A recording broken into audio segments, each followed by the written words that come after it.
Last class में हम लोगों ने बोहर की परिकल्पनाएं पढ़ी हुई थी, जो उन्होंने 3 नियम बताए हुए थे एटम से रिलेटेड, और रदरफोर्ड की कमियों को कैसे दूर किया ये भी देखा। बोहर की परिकल्पनाओं के आधार पर उन्होंने भी कुछ कैलकुलेशन किए। जैसे आपने देखा कि जब रदरफोर्ड ने एटॉमिक मॉडल बनाया था तो उस समय उन्होंने भी कुछ गणनाएं करी हुई थी, और बोहर ने जब परिकल्पनाएं दी, उन्होंने पोस्टुलेट्स दिए, तो उनके पोस्टुलेट्स के बेसिस पर भी हमने कुछ गणनाएं की हैं। आज उन गणनाओं को ही पढ़ना है हम लोगों को, ठीक है। तो स्टार्ट करते हैं। फिर हम यहाँ पर हमने हेडिंग डाली है हाइड्रोजन सदृश परमाणुओं का बोहर का सिद्धांत। यही चीज़ आपने डाली थी, लिखा हुआ था जब आपने रदरफोर्ड को पढ़ा हुआ था, वहाँ पर भी कैलकुलेशन हमने किया हुआ था। तो हाइड्रोजन सदृश मतलब हाइड्रोजन की तरह वाले जितने एटम होंगे उनके लिए बोहर का सिद्धांत हम स्टडी करने वाले हैं। और इसमें क्योंकि गणना का हमारा जो पार्ट है वो काफ़ी बड़ा है, इसलिए उसको हमने छोटे छोटे भागों में डिवाइड किया हुआ है कि पहले हम क्या फाइंड आउट करेंगे, फिर निकालेंगे कुछ और, फिर और, इस तरीके से कुछ पार्ट्स में उसको डिवाइड करके हम स्टडी करेंगे। मैंने मान लिया ये यहाँ पर न्यूक्लियस, अगर जो भी एटम है अगर उसका परमाणु क्रमांक Z है तो उसके नाभिक में टोटल धनावेश कितना होगा, प्लस Z इंटू ई। पहले भी हम बात कर चुके हैं।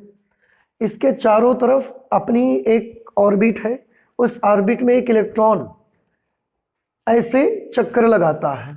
अब अगर ऐसे चक्कर लगाता है तो क्योंकि नाभिक के चारों तरफ ऑर्बिट्स कई सारे हो सकते हैं, तो उनमें पहला ऑर्बिट, दूसरा ऑर्बिट, तीसरा, चौथा, ऐसे बहुत सारे ऑर्बिट। तो मैं एक जनरल ऑर्बिट के लिए कैलकुलेशन करूंगा। जैसे मैंने मान लिया कि नाभिक के चारों तरफ इलेक्ट्रॉन का एक nवां ऑर्बिट है, nवां। n की जगह अगर आप 1 लिख देंगे तो पहले ऑर्बिट की कैलकुलेशन हो जाएंगी, n की जगह 2 लिख देंगे तो दूसरे के लिए, 3 लिख देंगे तो तीसरे ऑर्बिट के लिए कैलकुलेशन हो जाएंगे। तो हमने मान लिया कि ये न्यूक्लियस है, अगर एटॉमिक नंबर Z है तो इसका टोटल धनावेश प्लस ZE। इससे nवीं कक्षा एक है जहां पर ऐसे इलेक्ट्रॉन चक्कर लगाता है, nवीं कक्षा में। अगर nवीं कक्षा में इलेक्ट्रॉन ऐसे चक्कर लगाता है तो मान लिया उस nवीं कक्षा की जो रेडियस है वो Rn के बराबर है। पहली कक्षा की त्रिज्या होगी तो क्या हो जाएगी, R1, दूसरी कक्षा की त्रिज्या R2, n की जगह पर 1 2 3 ऐसे लिखते चले जाएंगे।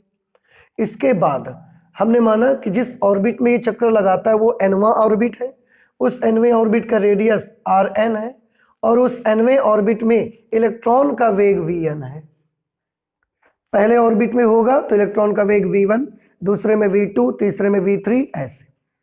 तो Rn रेडियस है, Vn वेग से चक्कर लगाता है, इसका खुद का अपना आवेश माइनस E, नाभिक का आवेश Ze। इससे पहले जब रदरफोर्ड के कैलकुलेशन हमने किए थे उसमें भी एक बात हमने देखी कि इलेक्ट्रॉन वृत्ताकार मार्ग में चक्कर लगाता है यहाँ पर, और वृत्ताकार मार्ग में चक्कर लगाने के लिए उसे आवश्यक अभिकेंद्र बल चाहिए। वो अभिकेंद्र बल उसको नाभिक और स्वयं इलेक्ट्रॉन के बीच लगने वाले वैद्युत आकर्षण बल से मिलता है। तो हमने लिखा, हम जानते हैं कि जो आवश्यक अभिकेंद्र बल होगा उसको बराबर होना चाहिए किसके, नाभिक व इलेक्ट्रॉन के बीच वैद्युत आकर्षण बल के बराबर उसको होना चाहिए। अभिकेंद्र बल का फॉर्मूला क्या, mv²/r। क्योंकि nवीं कक्षा के वेग और nवीं कक्षा की त्रिज्या लेनी है तो mvn²/rn, mv²/r के अकॉर्डिंग ये बनाया हमने। और नाभिक और इलेक्ट्रॉन के बीच वैद्युत आकर्षण बल जिसे आप कूलॉम बल भी बोलते हैं, उसका फॉर्मूला 1/4πε0 Q1 × Q2/r²। Q1 दो आवेश हैं, एक नाभिक का और एक इलेक्ट्रॉन का। नाभिक का आवेश Ze, Q2 इलेक्ट्रॉन का आवेश E अपॉन डिस्टेंस का स्क्वायर, तो Rn²। अब आप ध्यान से देखें, इस Rn से इसका एक Rn हम कैंसिल कर सकते हैं। इसमें Rn⁴ है तो इसके पास 2 Rn है, तो एक Rn यहाँ से एक Rn से कैंसिल हो जाएगा, बचेगा mvn² = 1/4πε0 Ze² /Rn। Suppose this is equation number 1, ठीक है। इसके बाद बोहर की परिकल्पना से, आपने बोहर की जब लास्ट क्लास में परिकल्पना पढ़ी तो उसमें एक पोस्टुलेट उनका था कि इलेक्ट्रॉन केवल उन्हीं कक्षाओं में चक्कर लगाते हैं जिन कक्षाओं में उनका कोणीय संवेग h/2π का पूर्ण गुणज होता है। और वहां से एक इक्वेशन बन के आई थी और वो इक्वेशन थी mvr is equal to nh/2π। अब क्योंकि वेग और त्रिज्या हम nवीं कक्षा के ले रहे हैं तो इसके साथ n लगा देते हैं, ठीक है। ये हमने लिख दी इक्वेशन नंबर 2। तो ये हमने कहाँ से लिया? ये बोहर की परिकल्पना से लिया। ये कहाँ से लाए? ये इससे लाए हम, ठीक है। हम सबसे पहले हमने हेडिंग डाली स्थायी कक्षाओं की त्रिज्याएं, यानी कि इलेक्ट्रॉन की जो स्टेबल ऑर्बिट्स हैं उनका रेडियस क्या होगा ये हम फाइंड आउट करना चाहते हैं। अगर रेडियस पता लगाना है मतलब हमको आर्यन की वैल्यू चाहिए। बात समझ में आई? तो एक काम करते हैं, इन दोनों इक्वेशन को कैलकुलेट करेंगे और आर्यन की वैल्यू निकालेंगे। उसके लिए हम एक काम करते हैं, समीकरण 2 का वर्ग कर दो और उसमें इक्वेशन नंबर 1 से डिवाइड कर देते हैं। देखिए इक्वेशन नंबर 2, इसका हम स्क्वायर कर देंगे और इसको डिवाइड कर देंगे किससे? इक्वेशन नंबर 1 से। इसका मतलब आप समझ ही जाएंगे। इस समीकरण 2 का पहले क्या करना है? स्क्वायर, उसके बाद उसको डिवाइड कर देना है फ्रॉम इक्वेशन नंबर 1। पहले इसका स्क्वायर कर लीजिए।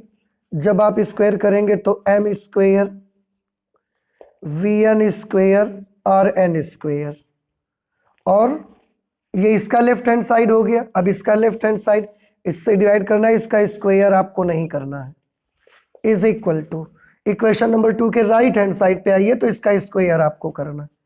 स्क्वायर करेंगे तो n square h square upon 4π square upon, ये तो इसका स्क्वायर हो गया, इससे डिवाइड हो जाना है इसको, तो ये आएगा 1/4πε0 ZE स्क्वायर अपॉन RN। समझ आया आपको? अब इसमें से आप देखें m से एक m कैंसिल हो गया, vn स्क्वायर से vn स्क्वायर कैंसिल हो गया। क्या बचेगा यहाँ पर उसको नोट करिए। rn square is equal to, यहाँ पर बचेगा n square h square upon 4π square into, ये नंबर पलट जाएगा क्योंकि फ्रैक्शन में भी नीचे फ्रैक्शन है, तो ये नंबर पलट करके ऊपर आ जाएगा 4πε0 Rn अपॉन ZE स्क्वायर। अब इसमें भी आप देख सकते हैं बेटा, इसके आर्यन से इसका एक आर्यन हम कैंसिल कर सकते हैं, 4 से 4 कैंसिल हो जाएगा, पाई से इसका एक पाई कैंसिल हो जाएगा, और कुछ बचेगा कैंसिल होने के लिए? और तो मेरे ख्याल से कोई चीज़ कैंसिल नहीं होगी। Then what will be the value of radius of nth orbit, nवीं कक्षा की त्रिज्या। आर्यन का मतलब क्या है? nवीं कक्षा की त्रिज्या, रेडियस ऑफ nth ऑर्बिट। तो आर्यन इज इक्वल टू, यहाँ पर वैल्यू आपको मिलेगी n square h square ε0 n square h square ε0 upon pi ZE square. Oh sorry, एक m भी यहां से बचेगा, ठीक है, ये m भी तो यहां से बचेगा ना, वो m भी उधर चला जाएगा, तो पाई बचा ZE स्क्वायर और यहां से m भी आ जाएगा, तो ये आ जाएगा पाई m ZE स्क्वायर। ये आ गया नाभिक के चारों तरफ चक्कर लगाने वाले इलेक्ट्रॉनों में से, या उसकी जो स्थायी कक्षाएं हैं उनमें से nवीं स्थायी कक्षा की त्रिज्या का फॉर्मूला मिला आपको, n square h square ε0 upon pi m ZE square, ठीक है। इसको हम चाहें तो ऐसे भी नोट कर सकते हैं, Rn square, Rn is equal to n square upon z, और n स्क्वायर अपॉन z कर लेंगे तो अंदर रह जाएगा h square epsilon not upon pi m e square. ठीक है, इसमें आप एक चीज देख रहे हैं बेटा, ये जो h epsilon not pi m e ये सारे के सारे कांस्टेंट नंबर हैं। आप देख सकते हैं यहाँ h epsilon not pi m e these all are the universal constant।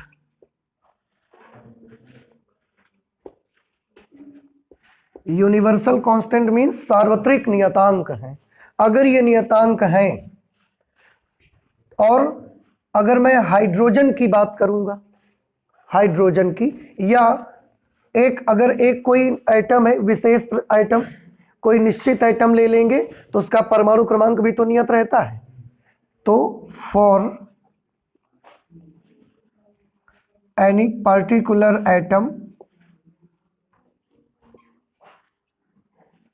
एक विशेष एटम के लिए Z भी कैसा हो जाएगा, कांस्टेंट। तो आप देख सकते हैं कि nवीं कक्षा की जो त्रिज्या है वो कक्षा की संख्या n के वर्ग के अनुक्रमानुपाती है। ये यूनिवर्सल कांस्टेंट है फॉर एनी पर्टिकुलर एटम। अगर एक विशेष कोई भी एटम आप लेंगे तो उसका Z भी कांस्टेंट रहेगा, इसलिए nवीं कक्षा की जो त्रिज्या होगी वो n के वर्ग के अनुक्रमानुपाती होगी। nवीं कक्षा की त्रिज्या n के वर्ग के अनुक्रमानुपाती होती है। इसका क्या मतलब, देखो त्रिज्या का फॉर्मूला मेनली ये है, nवीं कक्षा की त्रिज्या का, nवीं स्थायी कक्षा की त्रिज्या का ये फॉर्मूला है। लेकिन ये एक छोटी सी जानकारी है कि nवीं कक्षा की जो त्रिज्या है वो n के वर्ग के अनुक्रमानुपाती है। n के वर्ग के अनुक्रमानुपाती होने का मतलब ये कि अगर पहली कक्षा की त्रिज्या कुछ भी आप मान लो 1 है, तो दूसरी कक्षा की त्रिज्या कितनी होगी, दूसरी स्थायी कक्षा, उसके लिए n की जगह पर आपको क्या लिखना पड़ेगा, n की जगह आपको 2 लिखना पड़ेगा। तो जैसे ही 2 लिखेंगे कितना बनेगा, 4। इसका मतलब ये है कि अगर कक्षा 1 से कक्षा 2 कर देंगे आप, तो त्रिज्या कितनी गुनी बढ़ जाएगी, 4 गुनी। तीसरी कक्षा की त्रिज्या अगर निकालेंगे तो वो पहली कक्षा की त्रिज्या से 3 3 9 टाइम्स ज्यादा होगी।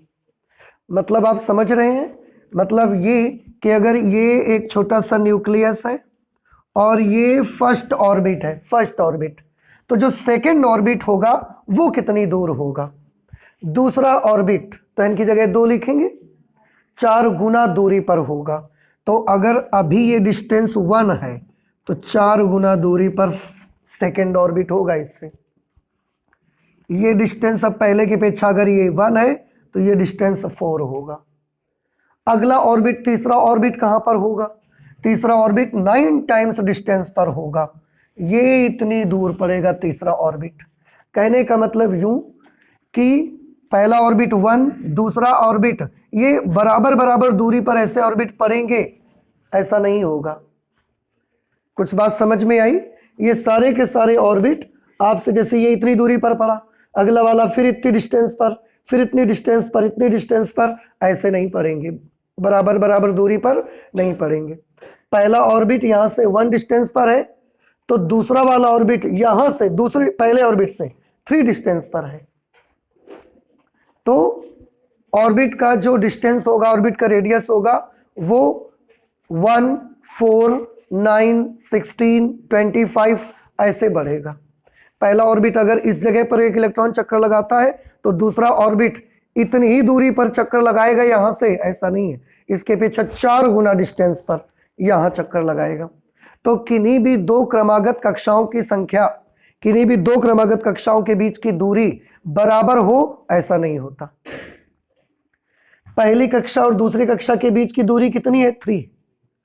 फिर दूसरी और तीसरी के बीच की दूरी कितनी होगी, 5, क्योंकि वो 9 गुना डिस्टेंस पर होगी। समझ आया। तो जैसे सीढ़ियां बराबर बराबर दूरी पर होती हैं, लेकिन इसमें कक्षाएं बराबर बराबर डिस्टेंस पर नहीं रहेंगी, ये आपको याद रखना है।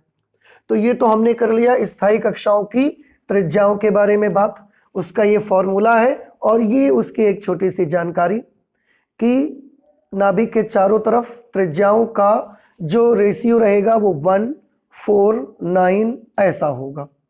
पहली कक्षा की त्रिज्या 1, दूसरी की 4, तीसरी की 9, चौथी की 16, पांचवी की 25 गुना ऐसे होते चली जाएगी। तो ये हमने बात कर ली स्थायी कक्षाओं की त्रिज्या की। ठीक है, इसी रेडियस से रिलेटेड एक आती है बोहर त्रिज्या, उसको बोलते हैं बोहर्स रेडियस।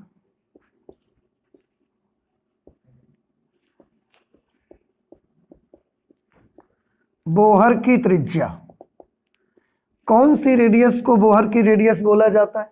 तो मैं आपको बताऊं, हाइड्रोजन परमाणु हो और उसकी जो पहली कक्षा होगी उस कक्षा की त्रिज्या को बोहर की त्रिज्या कहा जाता है। तो हाइड्रोजन परमाणु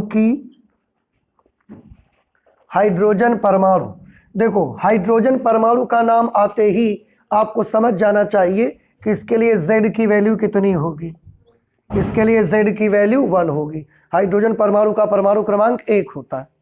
तो हाइड्रोजन परमाणु की पहली कक्षा, अगर पहली कक्षा लेंगे तो इस फॉर्मूले में कौन सी चीज पे इफेक्ट पड़ेगा? आंसर है n पर। कक्षा आप 1 कर रहे हैं ना, तो n इज इक्वल टू क्या बनेगा? 1। हाइड्रोजन परमाणु की वजह से Z 1 और पहली कक्षा की वजह से n 1। हाइड्रोजन परमाणु की पहली कक्षा की त्रिज्या बोहर त्रिज्या कहलाती है। हाइड्रोजन परमाणु की पहली कक्षा की त्रिज्या बोहर त्रिज्या कहलाती है। ठीक है, हाइड्रोजन परमाणु की पहली कक्षा की जो त्रिज्या होगी उसे ही हम बोहर त्रिज्या बोलते हैं। ये अब आपको याद रखना है। तो अगर आप इसकी वैल्यू निकालना चाहते हैं तो इसी त्रिज्या के सूत्र से निकालिए। करना क्या है, Z की जगह 1 लिखिए, N की जगह 1 लिखिए और इसे हम R1 नोट कर लेते हैं, क्योंकि N की जगह पर हम क्या लिख रहे हैं?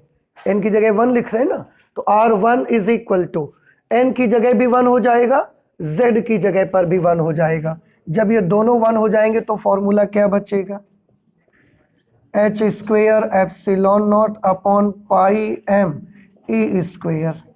तो ये बोहर त्रिज्या का फॉर्मूला बना आपका। तो फिर से एक बार बताएं, बोहर त्रिज्या आप किसको बोलते हैं? हाइड्रोजन परमाणु की पहली कक्षा की जो त्रिज्या होगी उसको बोला जाएगा बोहर त्रिज्या। हाइड्रोजन परमाणु की पहली स्थायी कक्षा की त्रिज्या बोहर त्रिज्या कहलाती है। और बोहर त्रिज्या का फॉर्मूला क्या बनता है? h square epsilon not upon pi m e square. ये बोहर त्रिज्या का फॉर्मूला होता है। अब क्योंकि इस फॉर्मूले में आप देख रहे हैं h epsilon not pi m e square, these all are again universal constants and you know all the values। आप सारे मान यहां पर जो है वो सब जानते हैं, तो हम रखेंगे नहीं। लेकिन अगर आप इसको रख कर देखोगे, इसको कैलकुलेट करके देखें तो आपको इसकी एक वैल्यू मिलेगी निश्चित। इसकी वैल्यू आपको मिलेगी 0.53 एंगस्ट्रॉम, लगभग वैसे 0.528529 के आसपास आती है, पर उसको राउंड ऑफ करवा देते हैं तो वो 0.53 और एंगस्ट्रॉम, डायरेक्टली एंगस्ट्रॉम में इसकी वैल्यू आती है। तो बोहर त्रिज्या का फॉर्मूला क्या होता है? h square epsilon not upon pi m e square. Bohr त्रिज्या की वैल्यू कितनी होती है? 0.53 एंगस्ट्रॉम। बात समझ आ रही है आपको? ये इस तरीके से आप निकाल सकते हो। अच्छा, तो ये तो हो गई बोहर त्रिज्या के बारे में बात। वैसे आप चाहें ना तो h square epsilon not pi m e square, h square epsilon not pi m e square, इस सब की जगह पर उठा के आप क्या लिख सकते हो? इसी की वैल्यू तो ये सॉल्व होके आई है, इसी की वैल्यू सॉल्व होके आई है। तो अगर इसी की वैल्यू सॉल्व होके आई है तो यहाँ पर इसकी जगह पे 0.53 एंगस्ट्रॉम आप लिख सकते हैं। तो ये आप थोड़ा सा समझ लीजिएगा, और या मैं इसको लिख देता हूँ। अच्छा, एक बार ये तो बोहर त्रिज्या हो गई आपकी। अब इससे थोड़ी सी जो जानकारी मुझे मिल रही है उसको भी मैं नोट कर देता हूँ। अब R N is equal to क्या बन जाएगा? एन स्क्वेयर अपॉन जेड, और इसकी जगह पर क्या वैल्यू होगी? इसकी जगह पर वैल्यू आएगी 0.53 एंगस्ट्रॉम। ठीक है, अब ये किसी भी परमाणु के लिए जिसका परमाणु क्रमांक Z है उसके nवीं कक्षा की त्रिज्या का फॉर्मूला ये आ गया। ये भी nवीं कक्षा की त्रिज्या का फॉर्मूला था, ये उसी के कैलकुलेशन करके ये आ गया है तो छोटा सा। अगर इसको मैं हाइड्रोजन परमाणु के लिए कैलकुलेट करूं, फॉर हाइड्रोजन एटम आते ही Z कितना हो जाएगा, 1 हो जाएगा। अगर Z 1 हो जाएगा तो फिर Rn की वैल्यू कितनी होगी, n स्क्वेयर इंटू 0.53 एंगस्ट्रॉम। आप जानते हैं अगर हाइड्रोजन परमाणु के लिए ये किसका फॉर्मूला है, थोड़ा सा इसको समझने की कोशिश करें। देखिए सारा कुछ यहां लिखा हुआ है, Rn का मतलब nवीं कक्षा की त्रिज्या, लेकिन किसके लिए, हाइड्रोजन परमाणु के लिए। तो ये किसका फॉर्मूला है आप क्या बताएंगे, हाइड्रोजन परमाणु की nवीं कक्षा की त्रिज्या। पहले की तो ये थी, समझ रहे हैं, ये nवीं कक्षा की त्रिज्या है और किसके, हाइड्रोजन परमाणु के। ये किसके है बताइए, ऐसे परमाणु के जिसका परमाणु क्रमांक n है, Z है, उसके nवीं कक्षा की त्रिज्या है ये। और ये किसकी है, हाइड्रोजन परमाणु की nवीं कक्षा की त्रिज्या है। अब अगर मैं पूछूं कि हाइड्रोजन परमाणु की दूसरी कक्षा की त्रिज्या बताइए, तो n की जगह पर 2 लिख दीजिए। n की जगह 2 लिखेंगे, मल्टीप्लाई करेंगे, आपको क्या मिल जाएगी, आंसर है हाइड्रोजन परमाणु की दूसरी कक्षा की त्रिज्या आपको मिल जाएगी। तीसरी कक्षा की निकालनी है तो n की जगह 3 लिख दीजिए। ठीक है, तो फॉर्मूलों में थोड़ा सा लैंग्वेज को याद रखो। इसका क्या मतलब है फिर से बता दीजिए एक बार मुझे। किसी ऐसे परमाणु की nवीं कक्षा की त्रिज्या जिसका परमाणु क्रमांक Z है, ये किसका फॉर्मूला है, हाइड्रोजन परमाणु की nवीं कक्षा। ये भी nवीं कक्षा की त्रिज्या है और ये भी nवीं कक्षा की त्रिज्या है। ये हाइड्रोजन परमाणु की है और ये किसी भी परमाणु की है। ठीक है, और बोहर त्रिज्या के, ये बोहर त्रिज्या का फॉर्मूला है। बोहर त्रिज्या किसको बोलेंगे, हाइड्रोजन परमाणु की पहली कक्षा की त्रिज्या को बोहर त्रिज्या कहा जाएगा। ठीक है, ये छोटी मोटी चीजें हैं। तो ये हमने बात कर ली स्थायी कक्षाओं की त्रिज्या और उसके साथ बोहर्स रेडियस की बारे में बात कर लिया। अब इसके बाद हम एक छोटा सा कैलकुलेशन करना चाहते हैं स्थायी कक्षाओं में इलेक्ट्रॉन के वेग के लिए। तो मैं यहां पर अगली आर्टिकल बनाऊंगा,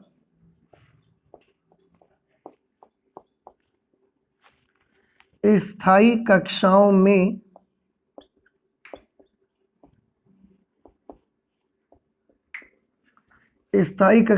इलेक्ट्रॉन का वेग। ठीक है, कि जो स्थायी कक्षाओं में हमने पढ़ा कि इलेक्ट्रॉन केवल कुछ ही कक्षाओं में चक्कर लगाते हैं, सभी कक्षाओं में इलेक्ट्रॉन चक्कर लगाए ऐसा नहीं होता। और जिन कक्षाओं में इलेक्ट्रॉन चक्कर लगाते हैं उन कक्षाओं को कौन सी कक्षा बोलते हैं, स्थायी कक्षा। तो स्थायी कक्षाओं में इलेक्ट्रॉन का वेग कितना होता है ये थोड़ा सा हम कैलकुलेट करना चाहते हैं, और उसके लिए यहीं पर मौजूद कुछ चीज़ों की हेल्प लेंगे हम। जैसे मैं इसकी हेल्प लूंगा, इसकी हेल्प से निकाल लेते हैं समीकरण 2 से।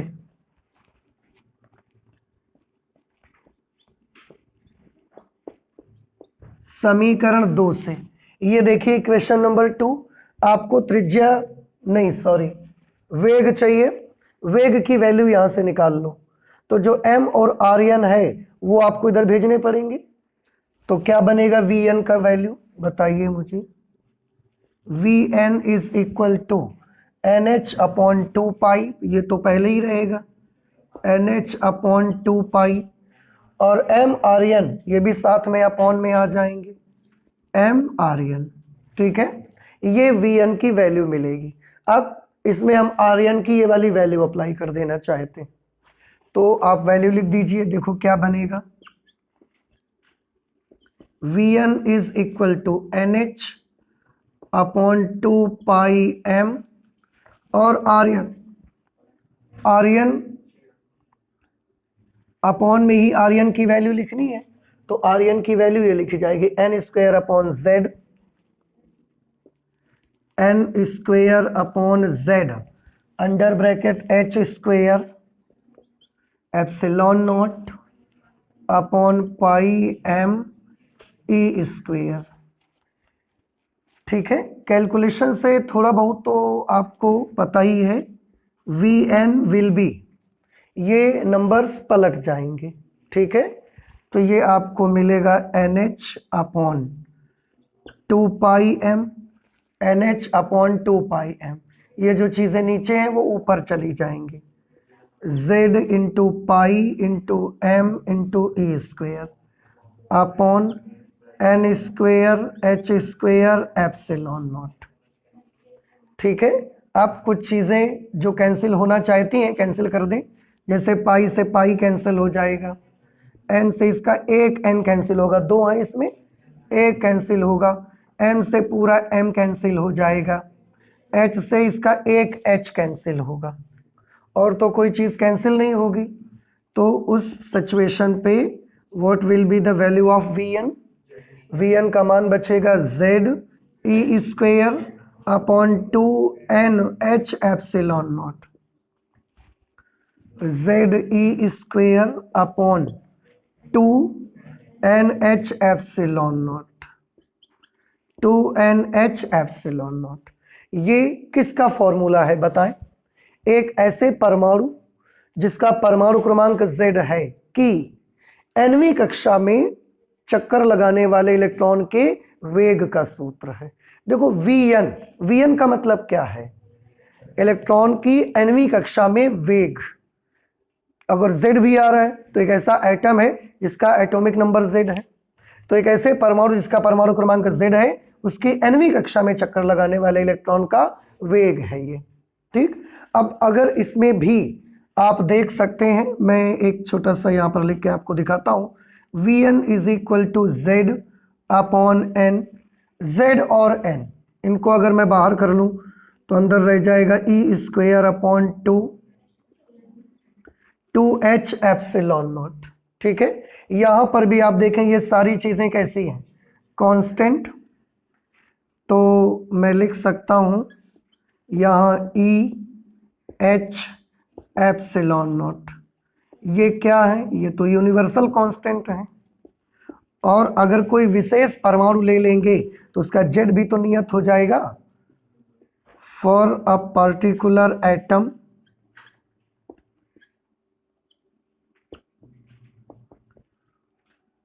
z is equal to constant. अब ये चीजें कांस्टेंट हैं, z कांस्टेंट होगा एक विशेष परमाणु के लिए, तो जो वेग होगा nवीं कक्षा में वो n के विलोमानुपाती होगा, व्युत्क्रमानुपात में होगा, रेसिप्रोकल होगा, means velocity of electron in nth orbit will be inversely proportional to the number of orbit. कक्षा की संख्या के व्युत्क्रमानुपाती होगा। इसका क्या मतलब है? पहली कक्षा में अगर कोई इलेक्ट्रॉन चक्कर लगाता है तो उसका कुछ वेग होगा, अगर हम दूसरी कक्षा में चले जाएंगे वहां पर जो इलेक्ट्रॉन चक्कर लगा रहा होगा उसके वेग का जिक्र करिए। कक्षा की संख्या बढ़ गई, कक्षा की संख्या अगर बढ़ गई तो वेग का उसके क्या होगा? कम हो जाएगा। तीसरी कक्षा में चक्कर लगाने वाले इलेक्ट्रॉन का वेग और भी कम होगा।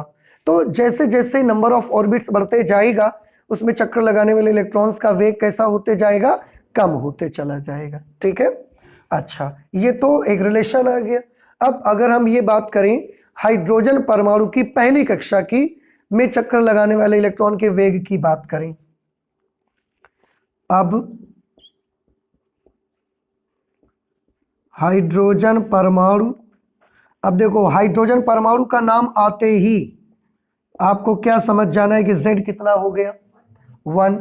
हाइड्रोजन परमाणु की पहली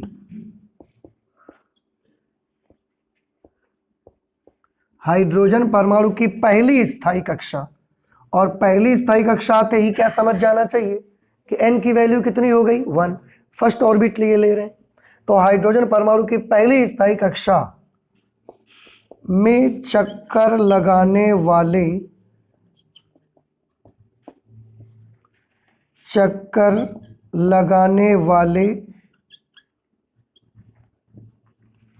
इलेक्ट्रॉन का वेग, बताइए क्या बनेगा उस समय। उसमें हम v1 लिख देते हैं क्योंकि n इज इक्वल टू कितना हो गया 1।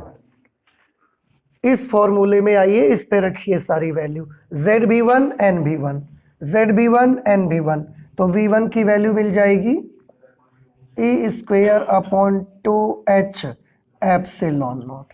अब इसमें आने वाली सारी चीजें कांस्टेंट हैं और इन सब की वैल्यूज भी आपको मालूम है। अगर इन सब की वैल्यूज आप लिख दोगे तो आपको हाइड्रोजन परमाणु की पहली स्थायी कक्षा में चक्कर लगाने वाले इलेक्ट्रॉन का वेग मिल जाएगा। मैं नहीं रखूंगा, आप चाहें कैलकुलेट करके देख सकते हैं। ई की जगह ई का मान, एच की जगह एच, एप्सिलॉन नॉट की जगह एप्सिलॉन की वैल्यू, आप जब ये वैल्यू लिखोगे तो ये वैल्यू आएगी 2.19 इंटू 10⁶ मीटर प्रति सेकंड।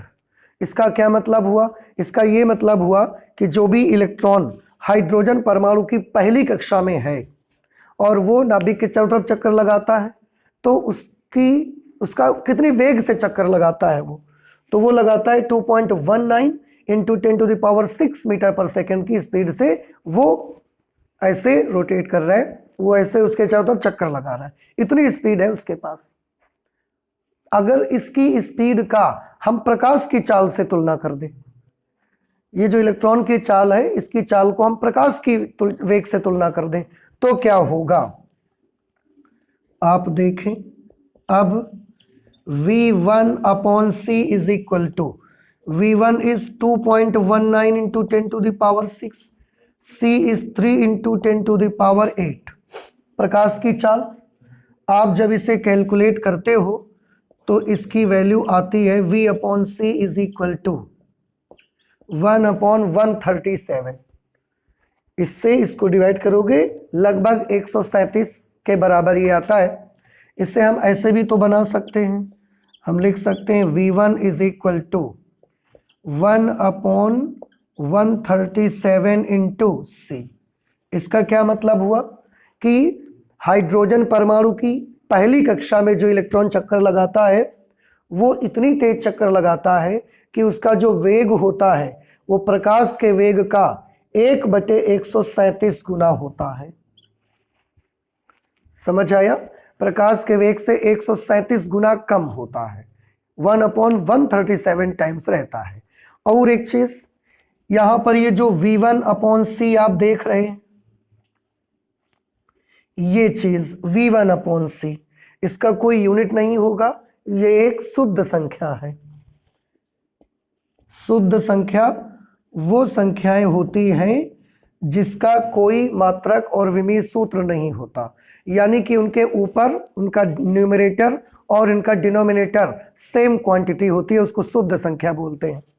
और इस शुद्ध संख्या का एक नाम रखा गया है, इसको बोला जाता है सूक्ष्म संरचना नियतांक।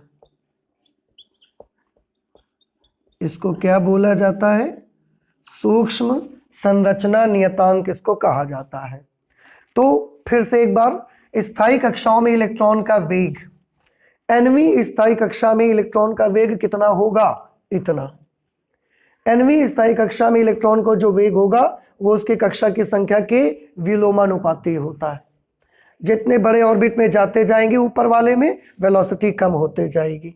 हाइड्रोजन परमाणु की पहली कक्षा में वेग इलेक्ट्रॉन का इस फॉर्मूले से दिया जाएगा, वैल्यू इतनी आएगी। अगर हम इसको स्पीड ऑफ लाइट से कंपेयर करेंगे तो ये वैल्यू देगा, और ये सारी चीजें आपने समझी।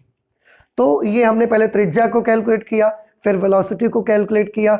Now we want to calculate about the energy of electron, कि अगर nवीं कक्षा में इलेक्ट्रॉन चक्कर लगाता है then what will be its energy, total energy. ठीक है, तो आप इसे नोट करें, इसके बाद हम एनर्जी कैलकुलेट करते हैं। जब इलेक्ट्रॉन अपनी स्टेबल ऑर्बिट में चक्कर लगाता है उस वक्त उसकी टोटल एनर्जी कितनी होती है? मैंने पहले भी रदरफोर्ड मॉडल में भी आपने पढ़ लिया है कि इलेक्ट्रॉन के पास गतिज ऊर्जा और स्थितिज ऊर्जा दोनों प्रकार की ऊर्जाएं होती हैं। याद है कुछ आपको? तो हम पहले गतिज ऊर्जा कैलकुलेट करेंगे, फिर स्थितिज ऊर्जा, और उसको जोड़ करके कुल ऊर्जा मिलेगी आपको। तो nवीं कक्षा में इलेक्ट्रॉन की गतिज ऊर्जा,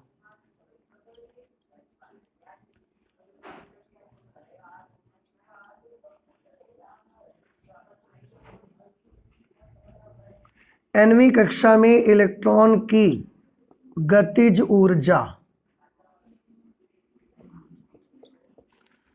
बेटा आपको याद होगा गतिज ऊर्जा का फॉर्मूला होता है हाफ एम वी स्क्वेयर, क्योंकि nवीं कक्षा में इलेक्ट्रॉन की गतिज ऊर्जा है इसलिए half m v n square हमने कर दिया। अब थोड़ा सा ध्यान करें, 1/2 क्या आप मुझे बता सकते हैं, अभी हाल ही में कैलकुलेट किया है आपने एम वी एन स्क्वेयर की value, m v n square देखो कहीं है वहां पे, तो एम वी एन स्क्वायर की वैल्यू बताइए, जेड ई square upon 4 pi epsilon nought r n, मिला कहीं? इक्वेशन नंबर 1 के आसपास देखो मिलेगा। कितना आया था? M v n square is equal to 1/4 pi epsilon not Z E square upon r n, ठीक है। तो देखो 1/2 की जगह 1/2 और एम वी एन स्क्वायर की वैल्यू डायरेक्ट हमने ये नोट कर दी। इस तरह से जो इलेक्ट्रॉन nवीं कक्षा में चक्कर लगाता है उसकी गतिज ऊर्जा का मान कितना आ जाएगा? जेड ई square upon 8 pi epsilon nought r n, ठीक है। अब स्थितिज ऊर्जा कितनी होगी? nवीं कक्षा में इलेक्ट्रॉन की स्थितिज ऊर्जा,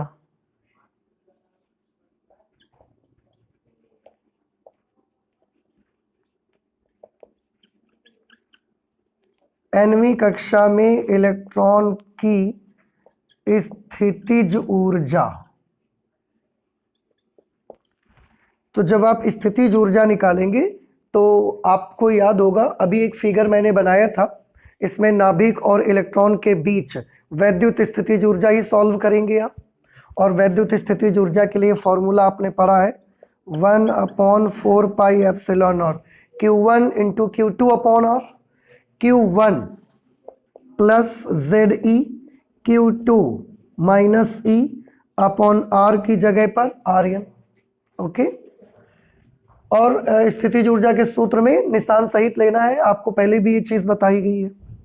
तो पोटेंशियल एनर्जी की वैल्यू कितनी आ गई देखो, माइनस आ जाएगा, माइनस प्लस मल्टीप्लाई करोगे minus, Z e into Z कर दोगे, जेड ई square upon 4 pi epsilon nought r n, ठीक है।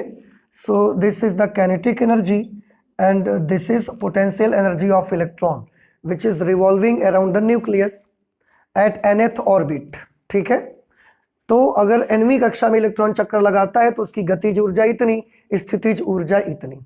Now we would like to find out the total energy of that electron। तो nवीं कक्षा में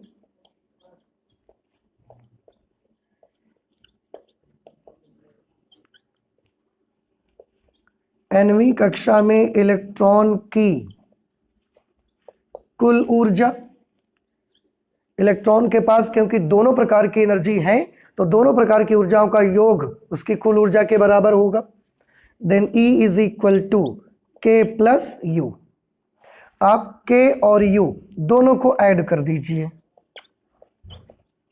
आप जब दोनों को ऐड कर देंगे, ध्यान से देखिए, इसमें इसको मैं जोड़ दूंगा, सेम चीजें हैं, बस इसमें 1/8 है और इसमें -1/4 है, ठीक है। और ये रदरफोर्ड वाले कैलकुलेशन में भी ये चीज आई थी। तो क्या बचेगा बता सकते हैं आप मुझे?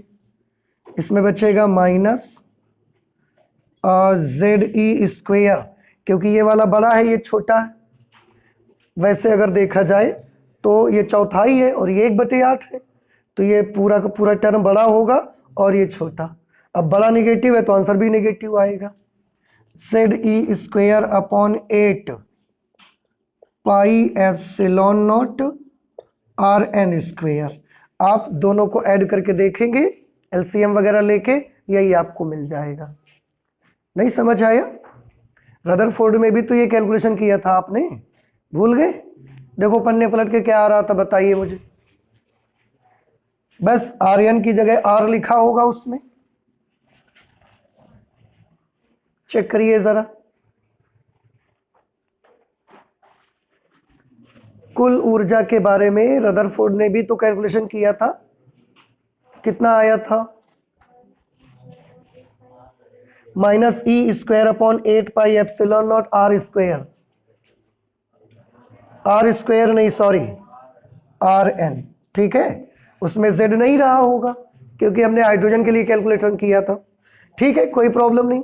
ये टोटल एनर्जी आ गई। अब इस टोटल एनर्जी में Rn की वैल्यू हम लिखना चाहते हैं, त्रिज्या का मान, nवीं कक्षा की त्रिज्या। देयरफॉर E, आप nवीं कक्षा में आप चाहें तो यहां पर सब जगह n लगा के लिख सकते हैं। nवीं कक्षा में इलेक्ट्रॉन की ऊर्जा निकल के आ रही है, ये देखो। अब Rn की वैल्यू हम लिखना चाहते हैं तो ये -ZE²/8πε0, 8πε0, और Rn की जगह पर वैल्यू लिखनी है। Rn की जगह पर वैल्यू कितनी थी, यहां पर भी हमने लिखी थी, देखो ये वैल्यू आई थी, n²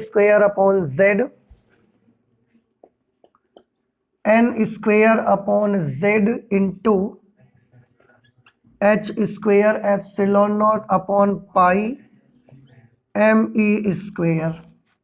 अब इसको और कैलकुलेट कर लीजिए, then En will be equal to -ZE²/8πε0 into, ये नंबर पलट जाएगा, पलट करके ये बन जाएगा Z πme²/n²h²ε0, ठीक है।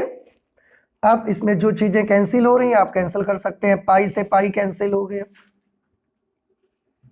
बस, और तो कुछ कैंसिल नहीं होना चाहता तो मत होने दीजिए। En क्या है, En बता सकते हैं आप मुझे? nवीं कक्षा में इलेक्ट्रॉन की कुल ऊर्जा, ठीक है, क्या बनेगा, -Z into Z, this will become Z², E² into E², e⁴, और ये m भी तो आ जाएगा, अपॉन में आएगा 8 n² h²ε0²। ये nवीं कक्षा में nवीं स्थायी कक्षा में जो इलेक्ट्रॉन चक्कर लगा रहा होगा उसकी टोटल एनर्जी का फॉर्मूला इस तरीके से आपको मिलेगा। बात समझ आ रही है आपको? अब इसमें भी एक चीज आप देख सकते हैं बेटा कि यहां पर भी आप जो m देख रहे हैं, E⁴0, ये सब के सब कैसे कांस्टेंट हैं, यूनिवर्सल कांस्टेंट हैं, मतलब इनकी वैल्यू कहीं भी नहीं बदलेगी, आप चाहे जहां पर कैलकुलेट करेंगे।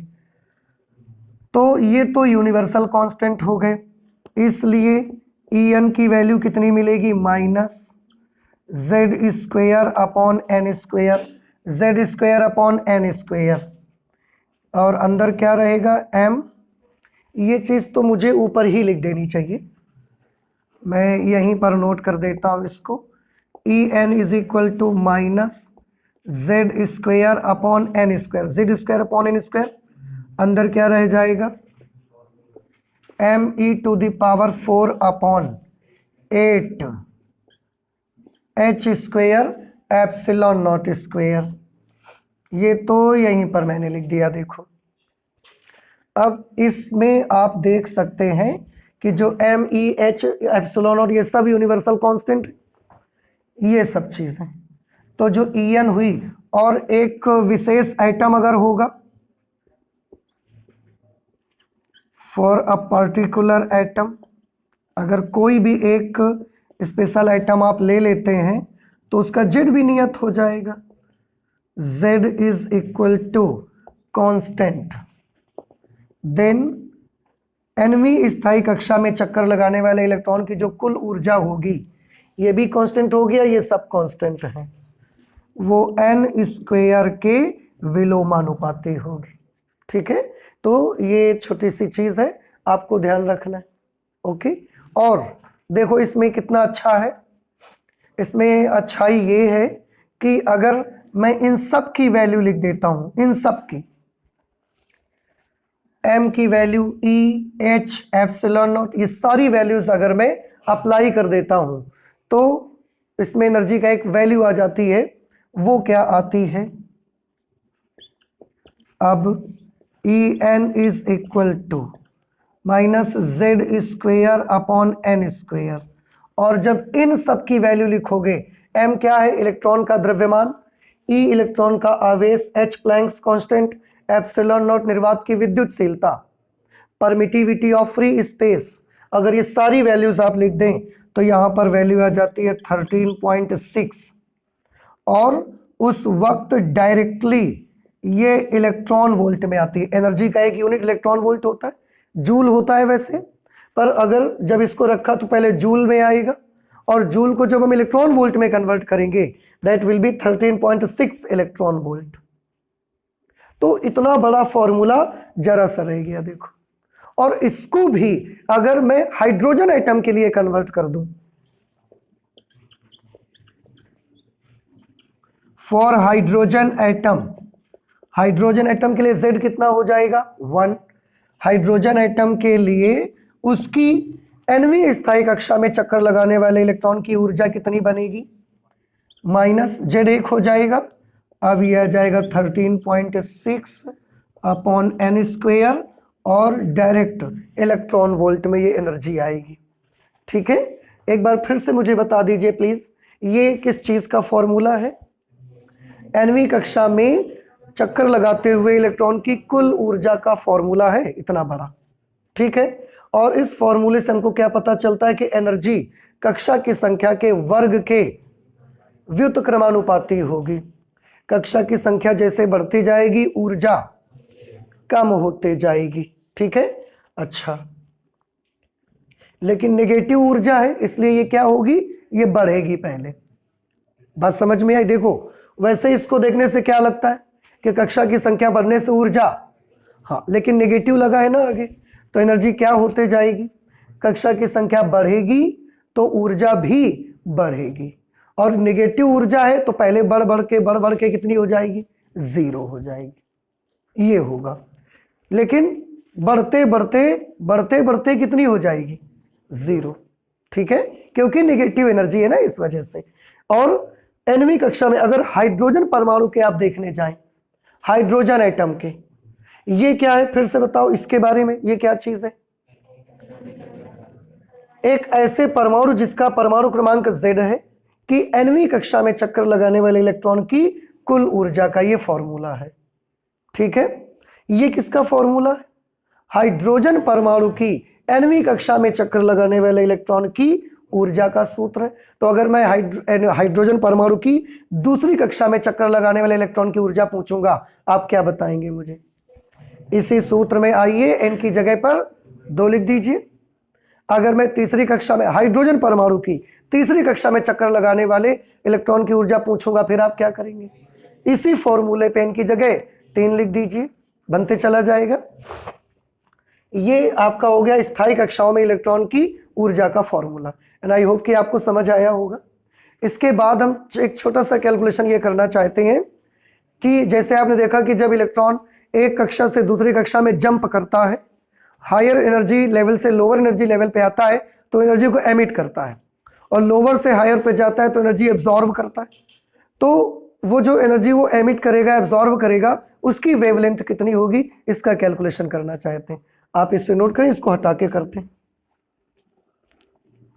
आपने लास्ट क्लास में पढ़ा कि जब भी कोई इलेक्ट्रॉन हायर एनर्जी लेवल से लोअर एनर्जी लेवल पर आता है तो वो अपने अंदर से विद्युत चुंबकीय तरंगों के रूप में ऊर्जा का उत्सर्जन करता है, और उसकी आवृत्ति, उसकी तरंग दैर्ध्य के लिए एक फॉर्मूला बताया गया था। क्या फॉर्मूला था? hν is equal to E2 minus E1। हम मान लें कि E1 ऊर्जा लोअर एनर्जी लेवल पर है और E2 ऊर्जा हायर एनर्जी लेवल पर है। तो आप थोड़ा सा ध्यान से देखें, यहां पर मैं मान लेता हूं, माना E1 क्या है? निम्न ऊर्जा स्तर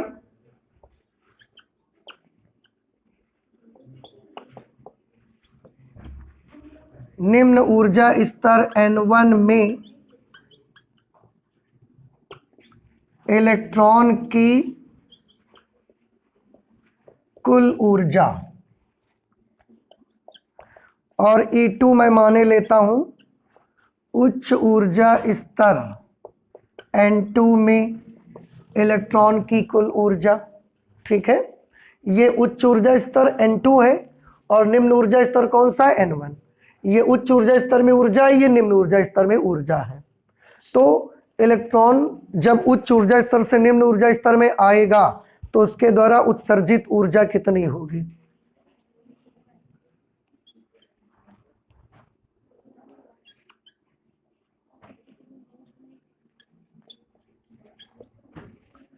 उच्च ऊर्जा स्तर N2 से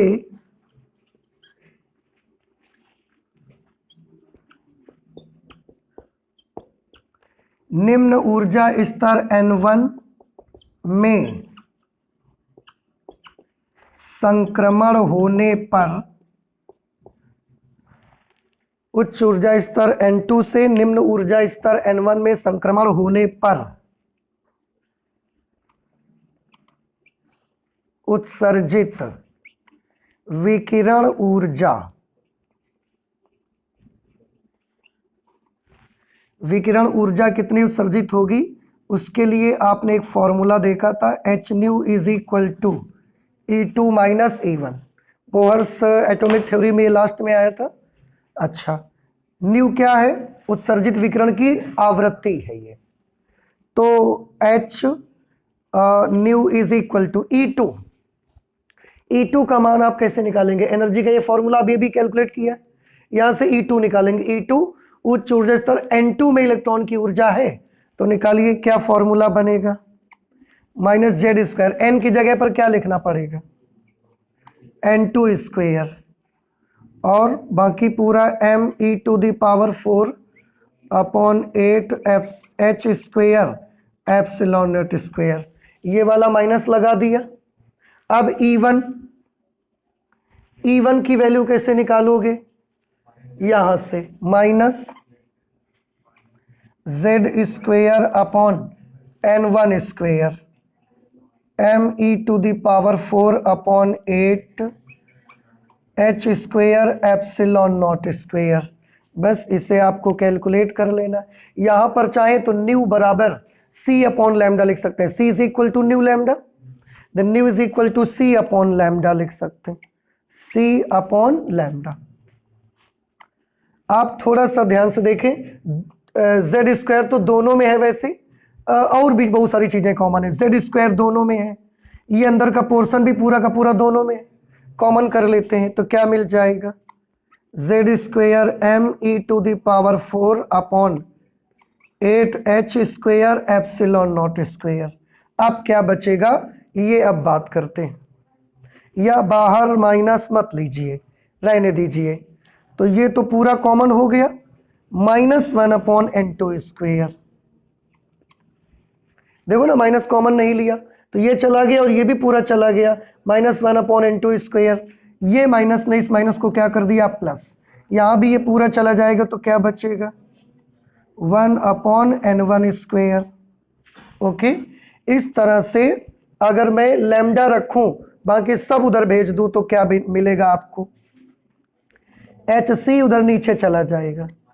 1 upon lambda is equal to Z square me⁴ upon 8 CH³ epsilon nought square. HC यहां पर आया, C आ गया, और H जब यहां पर आएगा तो H³ बना देगा इसको। तो 1 upon lambda Z square me⁴ upon 8 CH³ epsilon nought square 1 upon N1 square minus 1 upon N2 square. ये बेटा लैम्डा की वैल्यू बनी। अब इसमें एक चीज मैं और आपको बताना चाहूंगा, ये जो आप चीज देख रहे हैं इतनी सी me⁴ 8 CH³ epsilon nought square, ये रिडबर्ग नियतांक का मान है। मैं नोट कर देता हूं, यहां me⁴ upon 8ch3 me⁴ 8ch3 epsilon nought square, this is equal to R. What is R? R is Rydberg's constant. And what is its value? 1.097 into 10⁷ पर मीटर, ये इसकी वैल्यू होती है। तो हम चाहें तो इस पूरे को हटा के इसकी जगह पर क्या नोट कर सकते हैं? R. Therefore 1/λ will be equal to Z square, and in place of this much expression we can put capital R 1/n1 square minus 1/n2 square.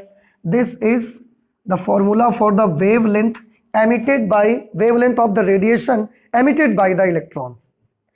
जब ये ऊंची कक्षा से निचली कक्षा में आएगा, इतनी एनर्जी एमिट करेगा, और उस ऊर्जा की जो वेवलेंथ होगी वो इस फॉर्मूले से कैलकुलेट कर सकते हैं। ठीक है, अब इसमें भी अगर मैं एक कंडीशन अप्लाई कर दूं, दैट फॉर हाइड्रोजन एटम आते ही you should understand that the atomic number will be 1 here. अगर Z की वैल्यू 1 हो गई, then what will be the value of lambda? 1/λ will be equal to, ये 1 हो जाएगा, R 1/n1 square minus 1/n2 square. And now this is the formula. आपको याद होगा, आपने ये देखा भी था कि लाइमन, बामर, पाश्चन, ब्रैकेट, फुंड, ये जो 5 श्रेणियां हमने पढ़ी थी, उनमें किसी भी रेखा की तरंग निकालने का सूत्र भी लगभग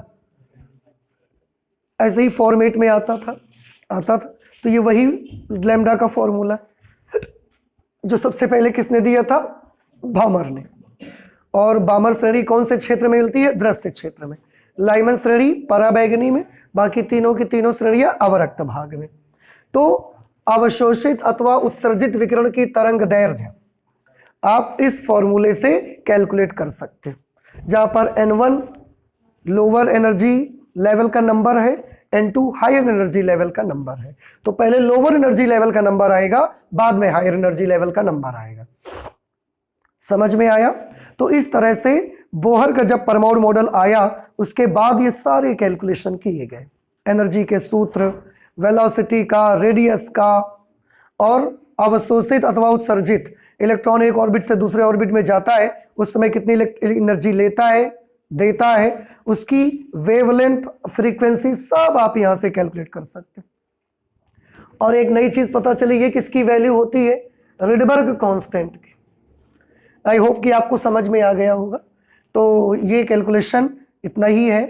तो आज हम इसको इतना ही रखेंगे, आगे और भी पढ़ाई करेंगे, लेकिन नेक्स्ट क्लास पे करेंगे। Okay, thank you.